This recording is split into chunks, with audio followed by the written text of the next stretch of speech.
Olivia entered the grand lobby of the Dorchester, her confident stride and impeccable navy suit making subtle waves in the atmosphere of luxury. Her designer heels clicked rhythmically against the marble floor, creating an almost musical reminder of her presence, one that didn't beg for attention but commanded it naturally.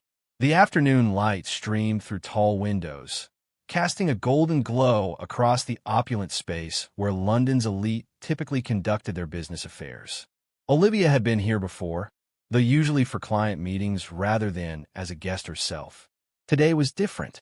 Her firm had sent her to personally close the Henderson acquisition, a deal worth over £30 million that she'd spent 6 months meticulously crafting. She observed the usual crowd, silver-haired men in bespoke suits, discussing portfolios over whiskey, elegant women with Hermes scarves draped just so, all of them fitting perfectly into the hotel's carefully curated aesthetic of old-money British refinement. A few glances came her way, some curious, others appraising, but Olivia had long ago learned to navigate such spaces with the calm assurance of someone who belonged, whether others thought she did or not. When she reached the reception desk, James, the receptionist with slicked-back hair and practiced smile, gave her a condescending once-over despite her professional appearance. Something in his gaze betrayed an immediate judgment, a silent, biased calculation that had nothing to do with her reservation and everything to do with the color of her skin. "May I help you?"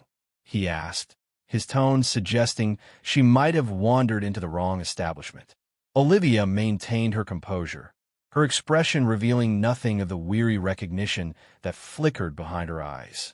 This wasn't her first encounter with such subtle dismissal, nor would it be her last. Her mother had prepared her for these moments since childhood, whispering instructions that had become a mantra. Stand tall, speak clearly, and never let them see you flinch. "Yes, I have a reservation," she replied, her Oxford-educated accent cutting through his assumptions like a blade. "Executive suite, 3 nights. The name is Blackwell. Olivia Blackwell." James's fingers hovered over his keyboard, his eyes narrowing slightly, as if expecting the computer to refute her claim. The name Blackwell carried weight in London's financial district. Her family had built a reputation across 3 generations of breaking barriers in British banking circles, but she'd long observed how her name often registered differently when attached to her face. "I'll need to see some identification," he said, the words coming out more as a challenge than a standard request.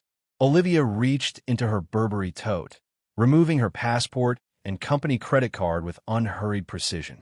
She placed them on the counter without comment, her carefully manicured nails contrasting against the cream-colored marble. Each movement was deliberate, dignified, a silent refusal to be rushed or flustered by his thinly veiled skepticism. "One moment, please," James said, taking her documents with the tips of his fingers as if reluctant to touch them fully. His eyes flicked between her face and her ID, searching for discrepancies that weren't there. Olivia presented her information with composed dignity, requesting the presidential suite she had booked for 3 nights. As James glanced at her reservation details, a flicker of disbelief crossed his face, his pupils freezing momentarily at the name displayed on his screen. "I see you've requested our Churchill suite," he said, emphasizing the name as if its historical weight should intimidate her. His voice had dropped to a whisper, though loud enough for the couple standing nearby to hear. "There must be some misunderstanding." Olivia maintained her steady gaze. "There's no misunderstanding. My assistant confirmed the booking yesterday afternoon with your reservations manager." She spoke with the quiet authority she'd perfected in boardrooms, where she was often the only woman of color. James cleared his throat, his fingers tapping nervously on the keyboard. "It's just that the Churchill suite is typically reserved for our VIP guests. So's, visiting dignitaries, celebrities." He let the implication hang in the air. "I'm aware of who typically stays there," Olivia replied. She had hosted clients in that very suite last quarter. "My firm has a corporate account with this hotel, as I'm sure you can see in your system." The receptionist's smile tightened. "Perhaps you'd be more comfortable in one of our deluxe rooms. They're quite spacious and offer a lovely view of Hyde Park." Olivia felt a familiar tightness in her chest, the tension that always accompanied these moments. She had experienced this countless times. The assumption that she should accept less, that she should be grateful for whatever was offered, that her expectations should align with others' perception of her place. The atmosphere shifted when Olivia presented her Centurion card, the exclusive black titanium American Express that's available by invitation only. Instead of respect, she received a contemptuous comment about the card probably being maxed out, spoken loud enough for nearby guests to hear. A public humiliation cloaked as casual banter, but carrying the unmistakable sting of prejudice. "We'll need to verify this," James said, holding the card between his thumb and forefinger as if it might be counterfeit. "These cards are quite exclusive." "Yes, they are," Olivia agreed, her tone pleasant but firm. "Perhaps you should speak with your manager while you verify it." An elderly gentleman waiting behind her cleared his throat disapprovingly. Olivia couldn't tell if his disapproval was directed at James or at her for not accepting the diminished accommodation. She chose to believe the former, but prepared herself for the latter. James picked up the phone, turning slightly away as if to prevent her from hearing his conversation. "Mr. Phillips? We have a situation at reception. A woman is insisting on the Churchill suite, but there seems to be a discrepancy." He emphasized woman in a way that made Olivia's jaw tighten. Olivia glanced at her watch, a vintage Cartier that had belonged to her grandmother, who had been one of the first black female barristers in London. She thought of what her grandmother would have done in this moment. Probably the same thing her mother would have done, and the same thing she was about to do. Stand her ground with unshakable dignity. "While we're waiting," she said, removing her phone from her purse, "I should probably let my colleagues know I've arrived. They're expecting me to join them for dinner with the Henderson family tonight. I believe they're waiting in the promenade for afternoon tea." It was a calculated revelation. The Henderson acquisition was being covered extensively in the financial press, and any hotel manager would recognize the importance of the client relationship. The lobby froze in that moment. A collective breath held as James's words hung in the air.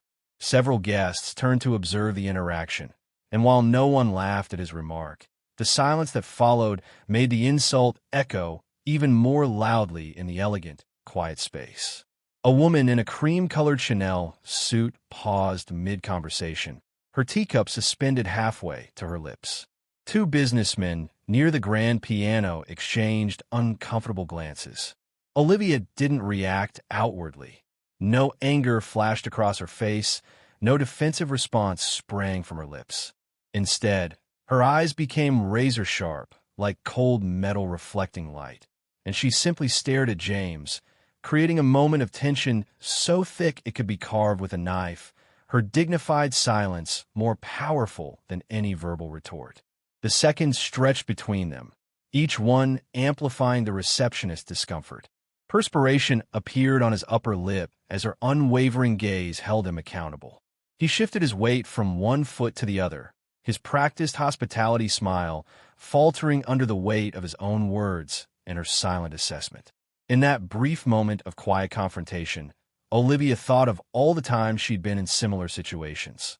The real estate agent who'd questioned if she could really afford the Kensington townhouse, the sommelier who'd handed the wine list to her white colleague despite her being the host, the countless shop assistants who'd watch her closely as she browsed luxury stores.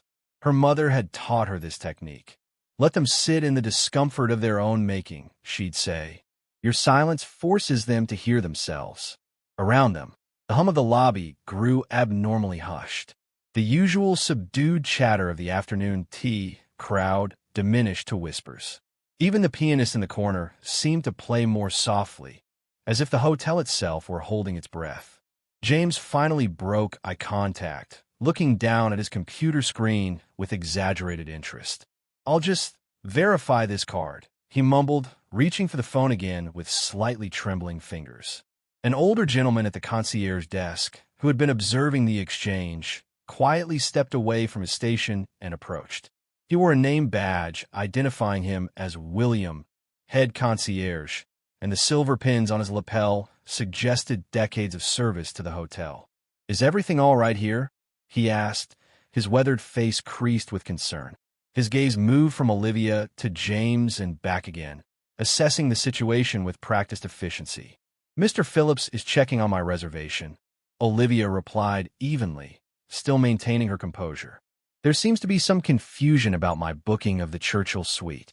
William's eyes widened slightly in recognition. "Ms. Blackwell."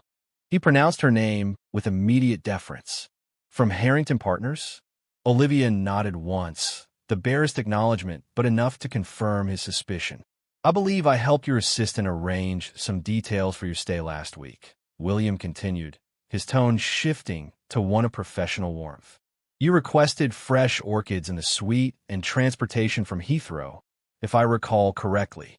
Something shifted in the atmosphere, a recalibration of assumptions, a rebalancing of power. The nearby guests who had been pretending not to watch now made even less effort to hide their interest, several of them recognizing the name Harrington Partners, one of London's most prestigious financial advisory firms. James's face had drained of color, his hand still clutching the phone receiver mid-call. The name Blackwell had registered differently now, no longer just a reservation on a screen, but a client whose firm likely generated substantial revenue for the hotel. William's intervention had little effect on James's determination. The receptionist continued typing, a false confidence propelling him forward as he announced that the presidential suite wasn't available, offering instead a deluxe room on the 9th floor.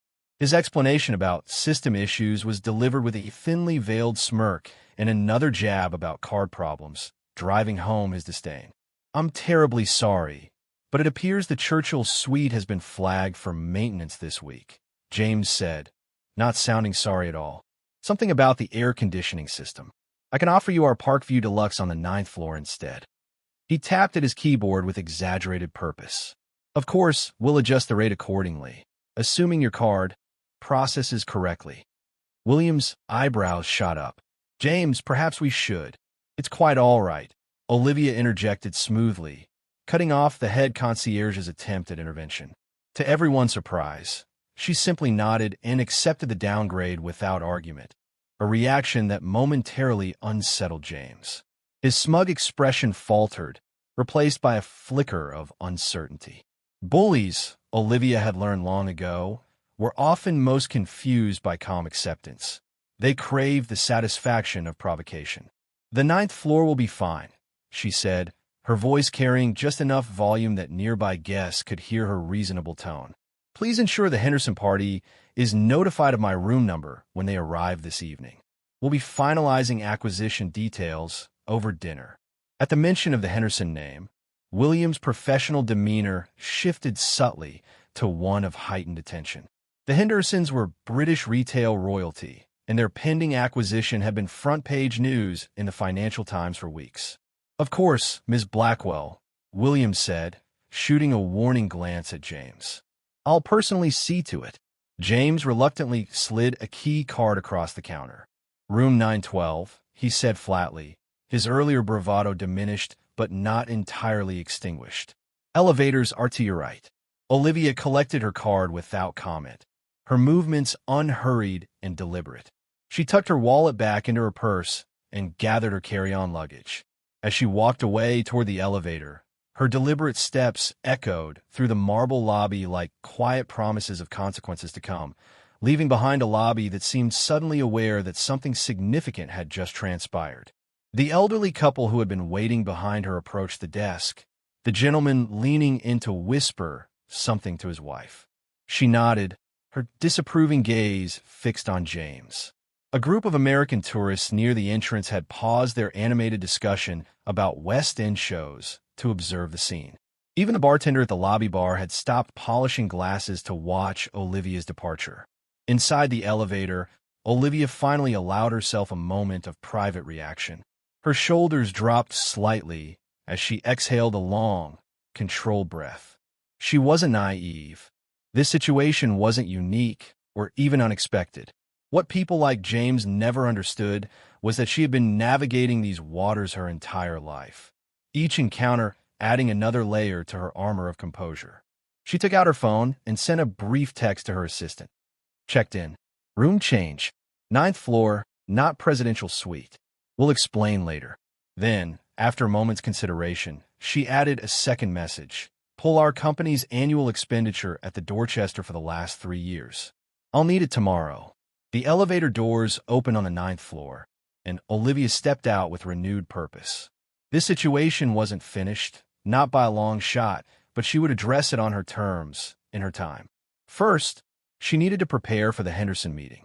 The acquisition was worth £80 million, and she hadn't spent months orchestrating the deal only to be distracted by a prejudiced receptionist, no matter how infuriating the encounter had been.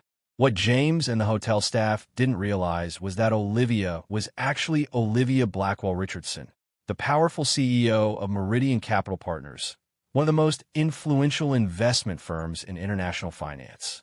She hadn't come to the Dorchester for leisure, but to personally evaluate whether the establishment deserved the £2.8 billion expansion deal her company was considering with Dorchester Collection, the parent corporation of the hotel chain. The black card comment wasn't just rude. It was the first piece of evidence in an undercover assessment that Olivia had been conducting across multiple locations of the hotel chain. Her team had already collected dozens of reports about discriminatory practices, and she came to experience the flagship location firsthand as the final verification before making her recommendation on a massive investment deal. As she unpacked her overnight bag in the significantly smaller room than she'd reserved, Olivia reflected on the meticulous approach she'd taken to this evaluation. 6 months earlier, when approached about backing the hotel group's ambitious expansion into Asia and the Middle East, she'd insisted on a comprehensive culture audit. Her board had questioned the necessity. The numbers looked promising and the brand carried prestige, but Olivia had been adamant. We're not just financing buildings, she had told them during the closed-door meeting. We're investing in experiences. If those experiences are tainted by bias or discrimination, the brand value we're banking on doesn't actually exist. So began Operation Hospitality, as her team had somewhat jokingly named it. Meridian had deployed a diverse group of mystery guests to every property in the chain, each armed with identical reservations and spending parameters. The preliminary reports revealed a disturbing pattern of inconsistent treatment based on perceived race, gender, and cultural background. Meridian's data analysts had compiled the findings into a comprehensive report. Guests of color waited an average of 12 minutes longer for check-in than their white counterparts. Women traveling alone were 3 times more likely to be questioned about payment methods, and Middle Eastern guests faced additional verification steps not required of European travelers with identical bookings. Olivia checked her watch. 3 hours until her dinner with the Henderson family. She had just enough time to review her notes for the acquisition discussion and prepare herself mentally for what was to come. Tomorrow would bring its own confrontations, including the meeting with the hotel's executive team that had been scheduled weeks ago under the pretense of discussing investment opportunities. She opened her laptop and pulled up the document her team had prepared, a detailed analysis of the Dorchester Collection's current market position and expansion potential. The numbers were excellent, showing consistent growth and strong brand loyalty among a certain demographic. The footnotes, however, told a different story. Declining satisfaction scores among non-white guests, increasing complaints about discriminatory treatment, and a troubling lack of diversity in upper management. Olivia's phone buzzed with a text from her assistant. Richard's confirmed for breakfast meeting tomorrow, bringing full executive team. Perfect, she thought. Richard Cunningham, CEO of Dorchester Collection, had been pursuing Meridian's investment for months. He was expecting to close the deal during breakfast tomorrow, unaware that Olivia had just experienced firsthand what the data had already told her. She sent back a brief response, confirmed. Have her legal team on standby for 9 a.m. call. Then she picked up the hotel phone and pressed the button for room service. This, too, would be part of her evaluation. How quickly they responded, the tone of service, the subtle indicators of respect or its absence. Every interaction would be documented, every slight noted, building a case that would ultimately determine whether nearly £3 billion would change hands. Room service, how may I help you? A female voice answered. This is room 912, Olivia said pleasantly. I'd like to order dinner. In her downgraded room, Olivia opened her laptop and began meticulously documenting the interaction. She noted every detail: the receptionist's dismissive tone, the public embarrassment attempt, the unjustified room downgrade, and the racial profiling undertones that permeated the entire exchange.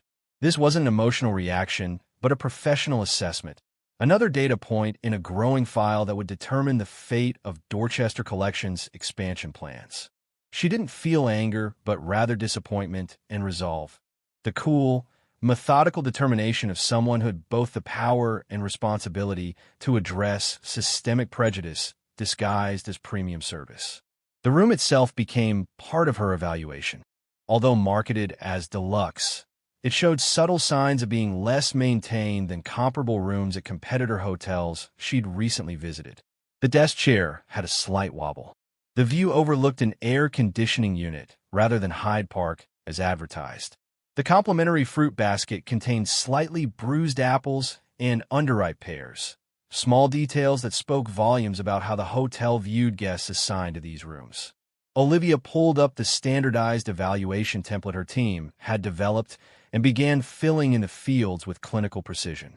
Date, time, staff member name, nature of interaction, direct quotes, observed behaviors of staff toward other guests for comparison, and reaction from bystanders.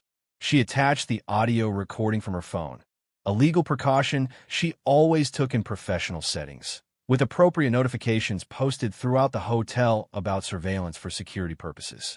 Reception interaction, categorized as Level 3 discrimination, she typed, referring to their internal scale where Level 1 represented unconscious bias and Level 5 indicated overt hostility.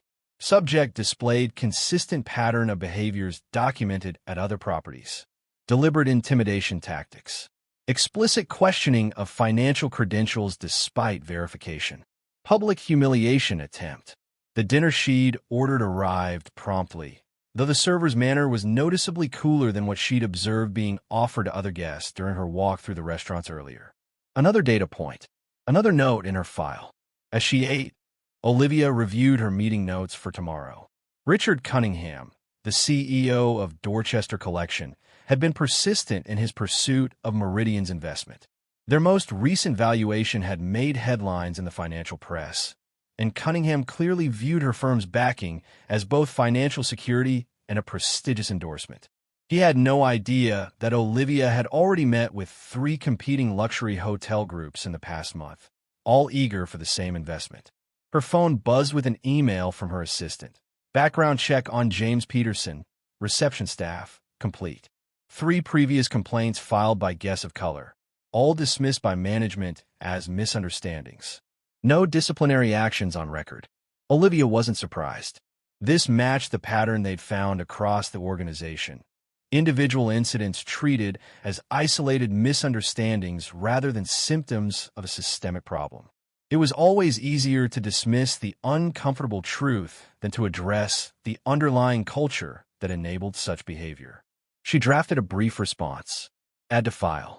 Cross-reference with other properties' complaint patterns. A knock at the door interrupted her work.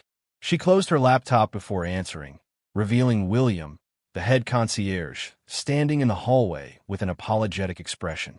"Ms. Blackwell," he began, his voice lowered discreetly. "I wanted to personally apologize for the confusion at check-in. If you'd prefer, we can move you to the Churchill suite right away. It appears the system issue has been resolved." Olivia recognized the attempt at damage control. Word had clearly spread about her connection to the Henderson acquisition, and management was scrambling to correct their staff's error. Too late, the authentic experience had already been documented. "That won't be necessary," she replied with a professional smile. "This room will be fine for tonight. Thank you for checking, though." The following morning, Olivia changed her approach, dressing in modest attire with no visible signs of wealth or status. She swapped her designer suit for simple black trousers and a plain white blouse purchased from Marks & Spencer. Her Cartier watch was replaced with a nondescript Timex, and her diamond earrings gave way to simple pearl studs. She deliberately presented herself as an ordinary guest, creating the perfect conditions to observe how the hotel staff behaved when they believed they were interacting with someone of no particular importance. She stepped into the corridor, noting how the housekeeping staff barely acknowledged her presence. A stark contrast to the effusive greetings she'd observed being offered to well-dressed guests the previous evening. When she approached the lift, a hotel employee held it open for a white couple in designer clothes, but allowed the doors to close before Olivia could reach it. Small interaction, housekeeping and lift attendant, she muttered into her phone's voice recorder as she waited for the next lift. Continued pattern of selective courtesy based on perceived status. At the ground floor, Olivia made her way to the promenade, where her booking package included complimentary breakfast in the premium area. The hostess, a young woman with immaculately styled hair, assessed Olivia's appearance with a quick glance. "Good morning. Do you have a reservation for breakfast?" the hostess asked, despite the restaurant being half empty. "I'm staying in room 912, Olivia replied. "My package includes the premium breakfast."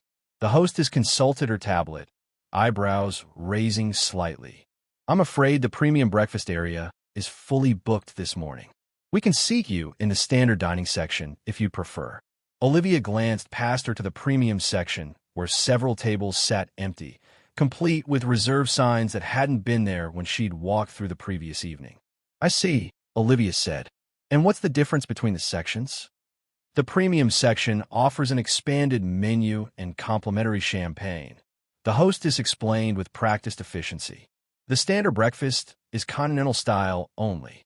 But my room package specifically includes the premium breakfast," Olivia persisted, her voice pleasant but firm. The hostess smiled tightly. "Perhaps there was a misunderstanding when you booked. The premium breakfast is typically only included with our luxury suites and for our elite loyalty members." Another note for her file: the systematic downgrading of entitled services based purely on perception. Olivia accepted the standard breakfast without further argument, continuing her documentation discreetly on her phone beneath the table. Her request for access to the executive lounge, premium breakfast area, and other amenities included in her package were systematically denied despite her booking entitlements. Each rejection, each suspicious glance, and each patronizing explanation was documented meticulously, building an irrefutable case that revealed a pattern rather than isolated incidents. Later, she approached the concierge desk to request assistance with theater tickets, a service prominently advertised as complimentary for all guests. "I'd like to see if you can help me get tickets for Hamilton tonight," Olivia said to the young man at the desk. Not William this time, but a newer staff member who introduced himself as Thomas. "Those are quite difficult to obtain," he replied, barely looking up from his computer. "There's a booking fee of £25, plus the ticket cost." "I thought concierge services were complimentary," Olivia noted, gesturing to the placard on the desk that stated exactly that. "For premium bookings, yes," Thomas replied smoothly. "For standard rooms, we do charge a small service fee." Another data point, another pattern of selective service enforcement. Olivia thanked him and walked away, updating her notes. By mid-morning, she had accumulated 17 distinct instances of differential treatment, each carefully categorized and cross-referenced with her team's findings from other locations. At precisely 10:30, she returned to her room to change for her meeting with Richard Cunningham and his executive team.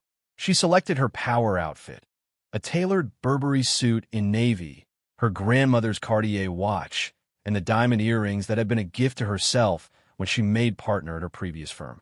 The transformation was deliberate and dramatic, from overlooked guest to undeniable power player.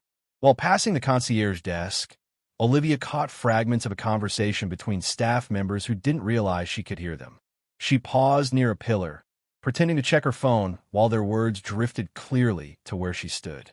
"Did you see the woman from 912 trying to get into the executive lounge?" a female voice said with a snicker. "Thomas told me she made a fuss about the theater booking fees too."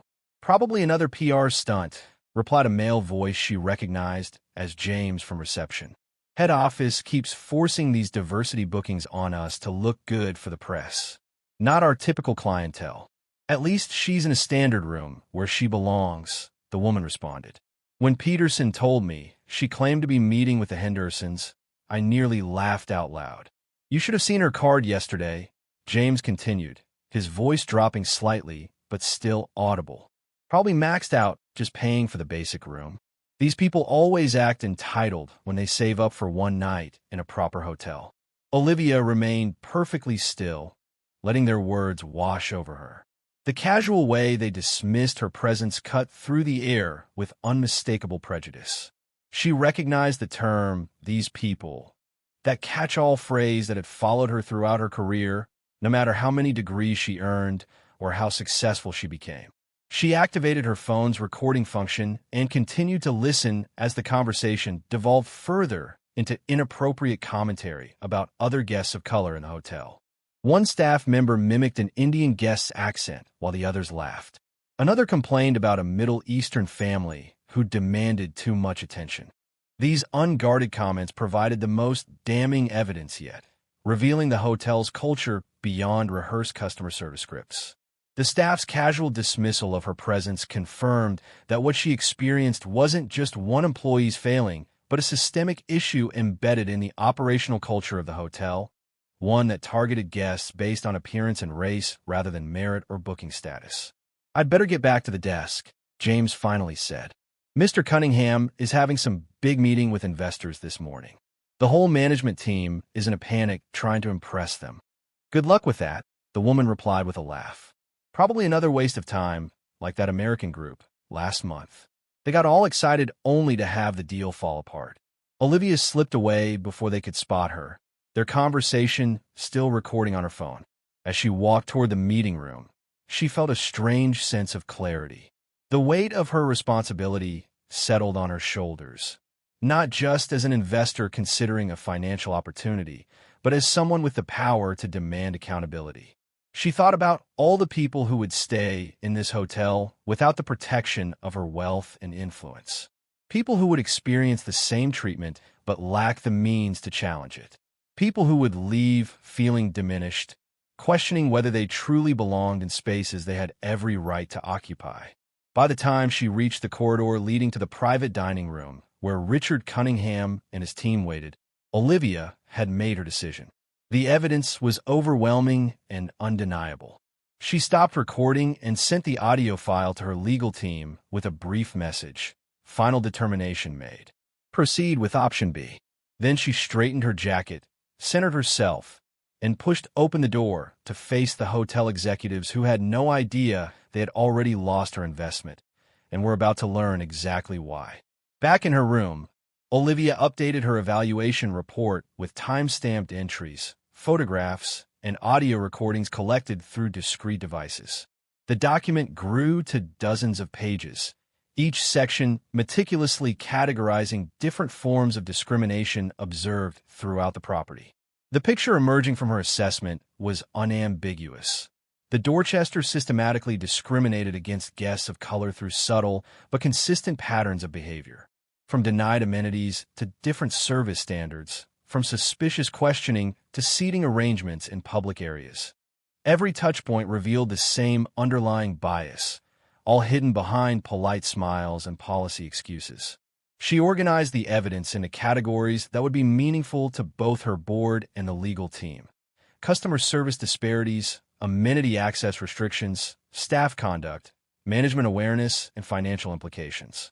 The thoroughness of her approach left no room for dismissal as mere coincidence or isolated incidents. Under customer service disparities, she noted the average wait times she'd personally observed. Guests who appeared white or wealthy waited an average of 3 minutes for service at various points of contact, while guests of color waited upward of 12 minutes for the same assistance. She included screenshots from her stopwatch app with timestamps and locations. For amenity access restrictions, she documented 7 separate instances where she'd been denied services that were explicitly included in her booking package, alongside photographs of white guests freely accessing those same amenities without questions or additional verification. The staff conduct section contained the most damning evidence, including the transcribed conversations she'd overheard and recorded. She noted patterns in language used by staff, terms like "these people, not our typical clientele," and diversity bookings, which revealed an institutional culture of otherization. Olivia paused as she reviewed the management awareness section. This was perhaps the most problematic aspect of her findings. The head concierge, William, had clearly recognized the improper treatment, but had only attempted to correct it when he realized her potential connection to a major business deal. This indicated that management was conscious of the discrimination, but only considered it problematic when it might affect their bottom line. She cross-referenced her findings with reports from her team, who had conducted similar assessments at 15 other locations in the Dorchester collection.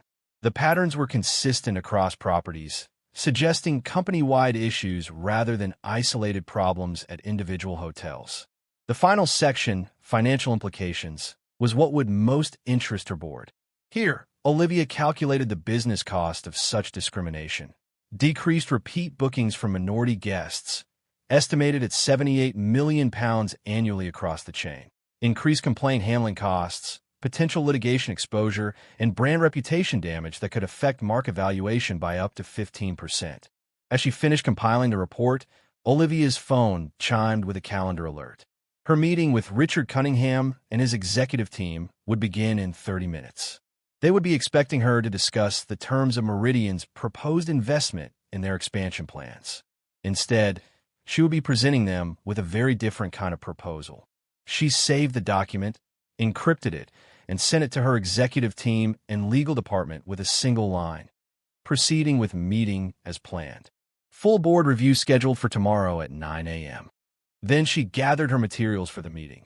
The complete assessment printed and bound in a professional portfolio, a USB drive containing all digital evidence, and a preliminary draft of Meridian's public statement explaining why they would not be moving forward with the investment. Olivia took a deep breath as she prepared to leave the room. This wasn't personal vindication she sought. It was accountability from an institution that had the resources and responsibility to do better. The £2.8 billion that Dorchester collection would lose today might finally deliver the message that decades of complaints from individual guests had not. On the morning of her departure, Olivia approached the front desk where James stood, his expression faltering slightly when he recognized her. With calm precision, she placed her business card on the counter, not just any card, but one bearing her full title as Senior Director of Global Equity Compliance at Meridian Capital Partners. The effect was immediate and devastating. James's face drained of color as realization dawned, not just of who she was, but of what her presence meant. Without raising her voice, she informed him that her complete assessment report had already been submitted to the ethics board, investors, and media team, effectively canceling the £2.8 billion expansion deal based on the hotel's demonstrated discriminatory practices.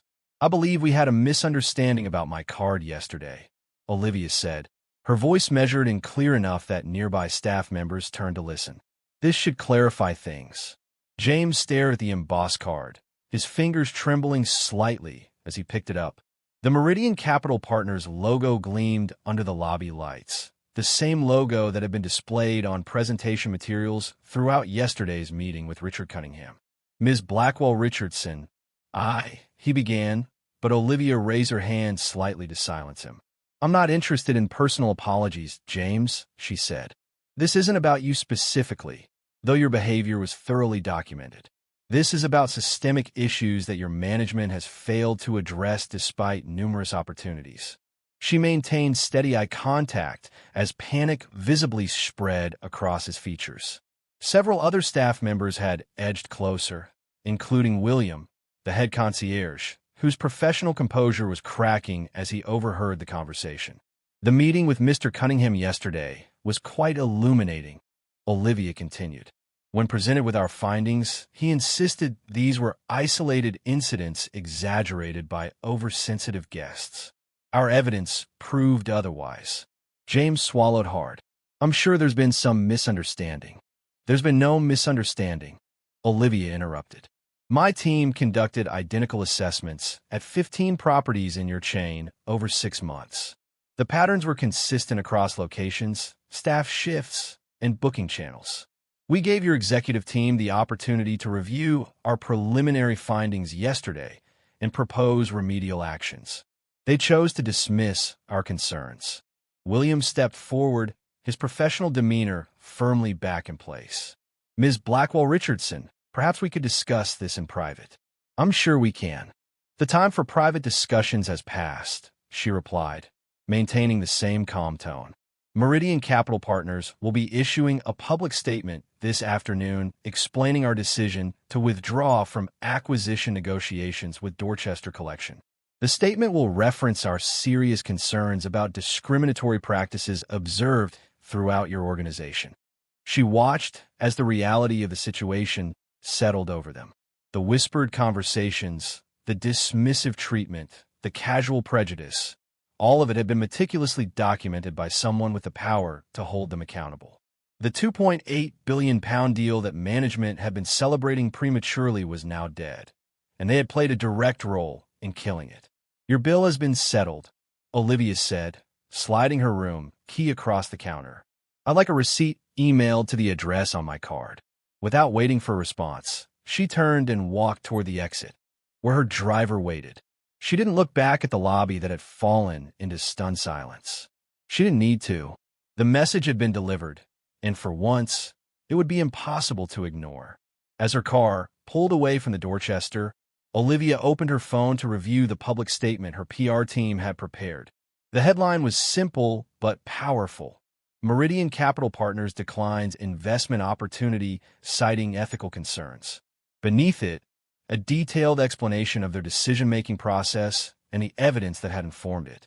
The statement would be released in 3 hours, giving the Dorchester Collection one final opportunity to propose meaningful changes. Olivia didn't expect they would. In her experience, organizations rarely recognize the need for transformation until they felt the financial consequences of their failure. Within hours of Olivia's confrontation, a hotel guest recording of the exchange appeared on social media platforms. The video captured her dignified demeanor, James's visible shock, and the powerful moment when a black woman calmly held a discriminatory system accountable without needing to create a scene. The clip spread like wildfire across platforms, garnering millions of views, hundreds of thousands of shares, and sparking hashtags celebrating Olivia's composed strength. What resonated most with viewers wasn't just the specific incident, but how it represented countless similar experiences faced by people of color in luxury establishments. Experiences typically endured in silence, but now thrust into the spotlight.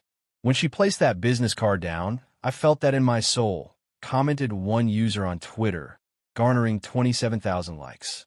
How many times have we been treated like we don't belong only to have no recourse? The video had been captured by Amara Jenkins, an American tourist who had been checking out at a nearby counter. She'd started filming discreetly after noticing the tension at the front desk, never expecting to document such a significant moment. I recognized her from financial news, Amara explained in a follow-up video that itself went viral.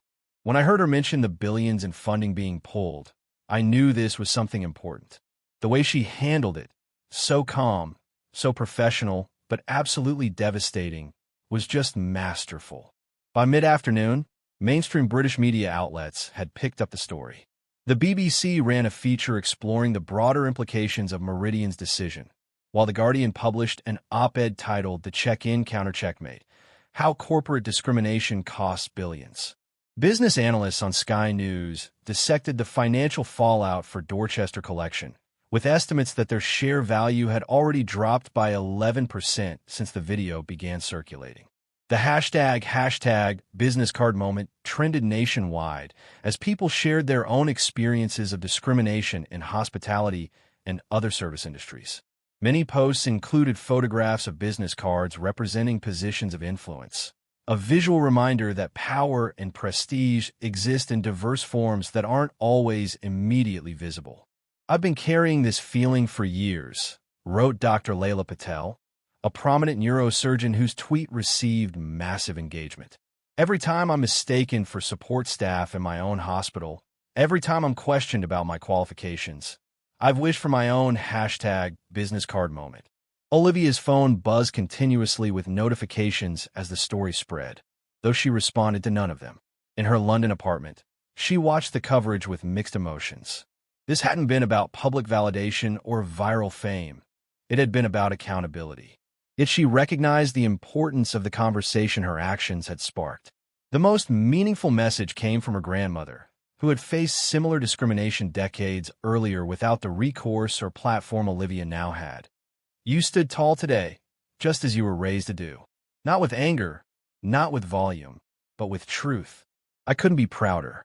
Former employees of the Dorchester began sharing their experiences anonymously through journalists, describing a culture where staff were tacitly encouraged to profile guests and provide different levels of service based on perceived status and race. These accounts corroborated Olivia's assessment findings and expanded the story beyond a single incident. By evening, Meridian Capital Partners had released their official statement, more detailed than Olivia had anticipated. It included a framework for ethical investment standards that would become part of their formal evaluation process for all future hospitality acquisitions.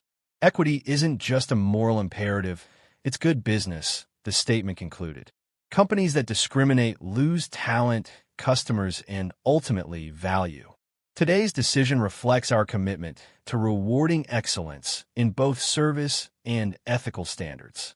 The Dorchester Collection's belated response came 7 hours after the video emerged, a terse statement promising an internal investigation and reaffirming their commitment to treating all guests with respect. The corporate language and lack of specific accountability measures only fueled further criticism. As Olivia prepared for bed that night, a final notification appeared, a message from Richard Cunningham requesting an urgent meeting to discuss remedial actions. She left it unanswered. Tomorrow would be soon enough to explain that accountability required more than damage control. It demanded fundamental change. Inside the Dorchester, chaos erupted as the video circulated. James was immediately suspended pending investigation, and the regional director received urgent calls from the corporate office. The reception desk was inundated with media inquiries, while the hotel's booking system experienced an unprecedented wave of cancellations. We've had 78 cancellations in the past hour alone, Lisa from reservations reported to William, her voice tense. Most are citing ethical concerns as their reason. The Kensington Conference has just pulled their entire block of 40 rooms for next month. William nodded grimly, watching as another call lit up the switchboard. The phone hadn't stopped ringing since the video appeared on Twitter 3 hours ago. He'd already been summoned to an emergency meeting with Richard Cunningham, where the entire executive team sat ashen-faced around the conference table, staring at laptops displaying the viral footage. How did this happen? Cunningham had demanded, his usual composed demeanor fracturing. Who approved her for assessment without alerting management? No one had answered because there was no good answer. The truth, that they had failed to recognize Olivia Blackwell Richardson as someone worthy of their respect until it was too late, was too damning to voice aloud. Meanwhile, the parent company Dorchester Collection watched helplessly as their stock value plummeted and business partners began distancing themselves. Investment groups withdrew from pending deals, partnered hotels suspended relationships, and a carefully cultivated luxury brand image crumbled in real time. All because they had failed to recognize the power of the woman they had chosen to disrespect. The Harrods corporate account has just issued a statement suspending their preferred hotel arrangement, reported Samantha from Corporate Relations, scrolling through her phone with increasing alarm. And Sotheby's says they're relocating their auction event next week. The potential loss in revenue is already approaching £500,000. Outside the main entrance, 3 news vans had set up cameras, while journalists approached departing guests for comments. The PR team had locked themselves in a suite, drafting and redrafting statements that seemed insufficient before they were even finished. Julia Chun, head of corporate communications, dropped another bombshell during the crisis meeting. We've just heard from the British Hospitality Association. They're considering a formal review of our 5-star certification in light of these allegations. The room fell silent. Without that certification, the Dorchester's status as one of London's premier luxury hotels would collapse. Premium rates would become unjustifiable. Exclusive partnerships would terminate automatically, and decades of prestige would evaporate overnight. "Get Meridian on the phone," Cunningham finally ordered. "We need to speak with Blackwell Richardson directly. Offer whatever it takes, full implementation of their recommended changes, diversity training, community investment, board seats. Just get this under control." But attempts to reach Olivia were unsuccessful. Her office reported that she was in meetings all day and would respond when appropriate. The implied power shift wasn't lost on anyone. They were now the ones being made to wait, their urgent calls deemed less important than her schedule. By evening, the hotel lobby had emptied of all but the most determined guests. Staff moved nervously through the spaces, hyper-aware that any interaction might be recorded and scrutinized. Several called in sick for upcoming shifts, unwilling to face the public backlash. In the bar, which normally buzzed with activity on Thursday nights, just 3 tables were occupied. 2 longtime regular guests had been overheard canceling their standing reservations, explaining awkwardly to the bartender that they couldn't be associated with this sort of thing anymore. The fallout wasn't limited to the Dorchester. Sister properties in the collection reported similar cancellations and media inquiries. The Paris location had awakened to protesters outside their entrance, while the Beverly Hills Hotel faced scathing criticism from Hollywood elites who had previously been loyal patrons. As darkness fell over London, the executive team remained sequestered in their emergency meeting, watching helplessly as their professional reputations and financial futures crumbled alongside the hotels. The conversation had shifted from damage control to survival strategy. "We need to understand the full scope of what she documented," Cunningham said, scrolling through Meridian's public statement for the dozenth time. "If what happened to her is systemic rather than isolated, we're facing a complete operational overhaul." No one mentioned what they all knew, that Olivia Blackwell Richardson had exposed not an aberration, but their standard operating procedure. The true crisis wasn't the viral video or even the lost investment. It was the recognition that their entire approach to hospitality had been built on assumptions and biases they could no longer deny or defend. An emergency meeting was convened at Dorchester Collections headquarters, with board members rushing in from international locations. As executives watched the confrontation video in stunned silence, they finally grasped the magnitude of what had happened. Not a PR crisis, but a fundamental indictment of their operational culture. "Play it again," demanded Chairman Jeffrey Walters, his face ashen as he leaned forward in his seat.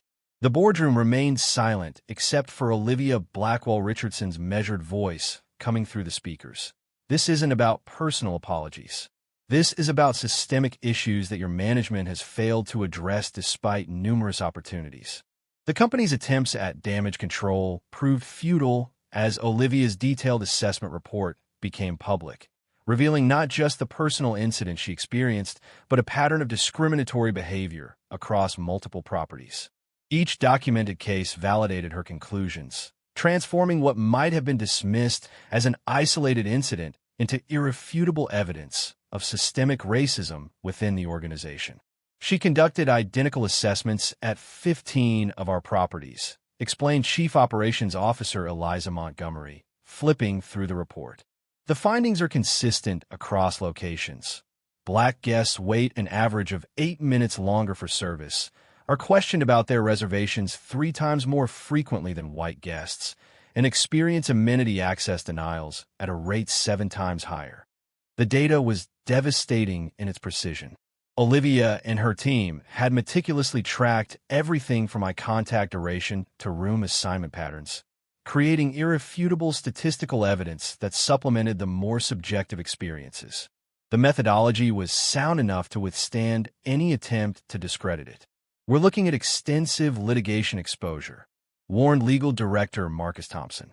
The report includes statements from 23 former employees alleging they were trained to profile guests based on appearance. 3 claim they were terminated after raising concerns about discriminatory practices. CEO Victoria Hamilton, who had flown an overnight from New York, removed her glasses and rubbed her eyes. This isn't just about Meridian's investment. Their report has been shared with 6 other major investment partners. Blackstone has already requested an emergency call. The crisis management firm they'd engaged that morning delivered more bad news. Their recommended approach of questioning the methodology of the assessment had backfired spectacularly when Meridian released their research protocols, which had been peer-reviewed by 3 independent ethics consultancies. "The narrative is firmly established," said the crisis consultant. "Attempts to discredit Ms. Blackwell-Richardson are being interpreted as further evidence of systemic racism. Each defensive statement is only amplifying the damage." Social media monitoring showed that the hashtag Dorchester discrimination had been used over 100,000 times in the past 12 hours. Celebrities were publicly canceling reservations, and 2 royal families who regularly booked entire floors had their representatives inquiring about alternative accommodations for upcoming London visits. "What does she want?" asked one board member desperately. "There must be something we can offer to resolve this." Victoria shook her head. "That's exactly the problem. She doesn't want anything from us. This wasn't a shakedown or a negotiation tactic. She conducted a legitimate assessment, found us wanting, and made a business decision accordingly." The most damning section of Olivia's report wasn't about individual incidents, but about institutional response. It documented 7 previous discrimination complaints that had reached executive level, all of which had been dismissed with minimal investigation. The pattern suggested not just passive bias, but active suppression of concerns. "We have 2 options," Victoria finally said. "We can continue denying and minimizing, which the data suggests will accelerate our decline. Or we can acknowledge the findings, accept full responsibility, and commit to fundamental transformation of our operational culture." The boardroom fell silent again as the full implications settled over them. Acknowledgement would mean admitting that one of the world's most prestigious hotel groups had systematically discriminated against guests of color. It would mean public humiliation, potential leadership changes, and extensive financial consequences. But denial was no longer viable. The evidence was too compelling, the public reaction too unified, and the business impact too severe to ignore. "Schedule a press conference," Walters finally said. "No prepared statements. No scripted answers. Full transparency about what we've learned and how we plan to address it." It was the first decision they'd made in 24 hours that wasn't met with immediate pushback, a tacit recognition that their luxury empire's survival now depended on their willingness to acknowledge its fundamental flaws. Meridian Capital Partners released a simple but devastating statement confirming the cancellation of the £2.8 billion investment deal with Dorchester Collection. The announcement cited failure to meet corporate ethics standards and violation of structural equality principles as the primary reasons, devastating investor confidence in the hotel chain. The financial impact was immediate and severe. Dorchester Collection's market value dropped by over a quarter within 48 hours as investors rushed to dissociate from the toxic brand. Analysis from financial experts framed the collapse not as a temporary setback, but as a fundamental market rejection of companies that failed to align with contemporary values of inclusion and respect. This represents a seismic shift in how discrimination impacts corporate valuation, explained Naomi Chun, chief market analyst at Bloomberg London. "We're witnessing the quantification of ethics. Dorchester has essentially lost £700 million in market capitalization because they failed to treat people with basic dignity." The statement from Meridian included details that sent further shockwaves through the investment community. It revealed